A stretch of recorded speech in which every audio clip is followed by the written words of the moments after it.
এয়া 11 তাৰিখৰ দিনাখনৰ ভিডিঅ' হয় যিটো।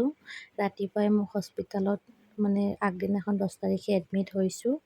ডক্টৰে এডমিট হ'ব দিছিলে। ৰাতি এডমিট হৈ এয়া 11 তাৰিখে ৰাতিপুৱা মোক 6:30টাত অ'টিত সোমাব আৰু তাৰ কাৰণে আমি গোটেইবিলাকে ৰেডি হৈ আছোঁ। আৰু সেইদিনাখনেই মোৰ এজনী কন্যা সন্তান জন্ম পাইছে। সেইকাৰণে বহুদিন ভিডিঅ' দিয়া হোৱাই নাছিলে। তো মাইনাৰ লগত এইকেইদিন বিজি হৈ থকাৰ কাৰণে দিব পৰা নাছিলোঁ। আৰু সিদিনাখনেই 11 তাৰিখৰ দিনাখন মই এগৰাকী কন্যা সন্তানৰ মাতৃ হ'লোঁ।